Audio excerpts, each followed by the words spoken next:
Pemirsa, seorang perawat di Rumah Sakit Kabupaten Aceh Tamiang Aceh viral usai menyelamatkan 7 bayi saat banjir menerjang rumah sakit tersebut. Salah satu bayi yang diselamatkan bernama Zea Afla Putri yang saat itu sangat membutuhkan alat pernafasan.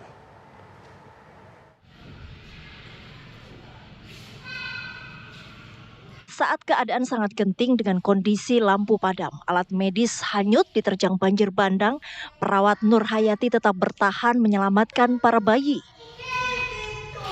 Sebanyak 7 bayi saat itu dievakuasi ke lantai 2 dalam kondisi yang sangat mencekam.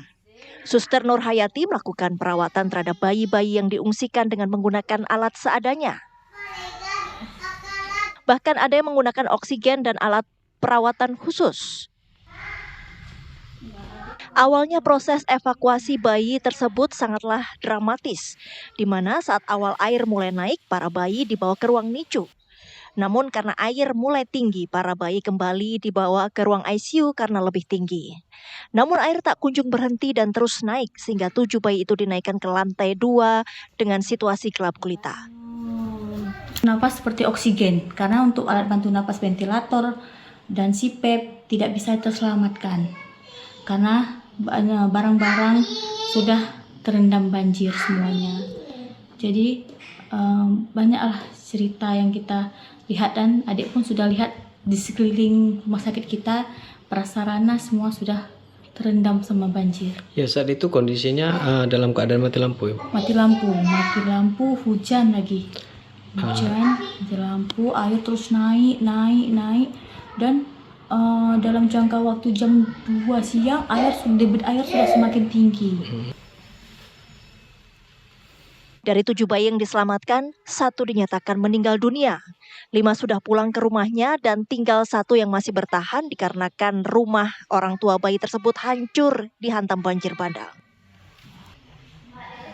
Dari Aceh Tamiang Aceh, Ilham Zulfikar, TV One mengabarkan. Dan pemirsa, sudah bergabung bersama kami Ibu Nur Hayati ataupun Suster Nur Hayati. Selamat sore, Suster. Selamat sore, Mbak. Suster Nur Hayati, mungkin bisa dijelaskan bagaimana sih sebenarnya kejadian pada saat banjir bandang, bahkan Suster sampai menyelamatkan 7 bayi di saat situasi gelap dan juga banjir.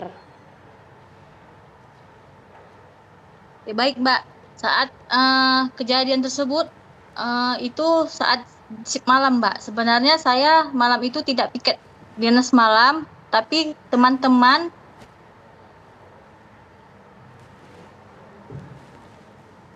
jadi saya ke kepala ruangannya, nggak apa-apa malam biar aja saya yang naik pas saat itu. Jadi saya tidak menyangka banjir bisa sedahsyat ini, Mbak. Jadi pada saat itu kita merawat 7 orang bayi, Mbak. 2 bayi yang butuh alat bantu napas ventilator dan 5 bayi lagi menggunakan CPAP, Mbak. Baik. Saya tidak kerja seorang, ada tim, Mbak. Ada tim kita 4 orang malam itu, Mbak. Baik, tadi Anda katakan Anda sedang libur di malam itu, lalu apa pertimbangan Anda memilih masuk di malam itu, Suster? Saya berpikir kalau misalnya malam itu saya tidak masuk, bayi-bayi ini siapa yang lihatin, Mbak. Jadi teman-teman pada nggak bisa, jadi karena rumah saya lebih dekat dari mereka, saya berinisiatif, ya sudah biar saya yang naik itu, Mas. Oke. Karena Kondisi para pasien atau pasien bayi tersebut sekarang seperti apa, Suster? Alhamdulillah, Mbak, sudah mulai membaik. 5 orang pasien kita pulang PBJ dengan orang tuanya, 1 orang meninggal, Mbak, 1 orang lagi yang saya rawat sampai saat ini karena rumah ibunya hanyut, terendam air, Mbak, hanyut di bawah air arus. Baik, lalu bagaimana dengan operasional rumah sakit sendiri saat ini? Apakah sudah mulai secara bertahap kembali normal? Ya, alhamdulillah, Mas, bertahap recovery, rumah sakit sudah mulai aktif kembali, kita pun sudah mulai menerima pasien kembali, pelan-pelan kita perbaiki, Mas. Pelan-pelan ini masih 1 ruangan yang kita votekan ke IGD, nanti perlahan-lahan kita ke ruangan-ruangan lain.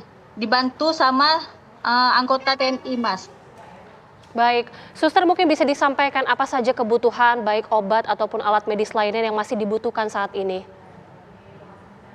Oh, kalau misalnya dibutuhkan saat ini banyak Mbak ya, terutama alat-alat bantu nafas yang mesti harus karena banyak pasien yang sesak, terus obat-obatan yang paling urgent ini Mbak seperti alat untuk HD Mbak, HD cuci darah. Karena banyak pasien kita sudah tidak tahu kemana mereka untuk cuci darahnya Mbak. Ada beberapa yang harus pergi ke rumah sakit lain untuk melakukan cuci darah.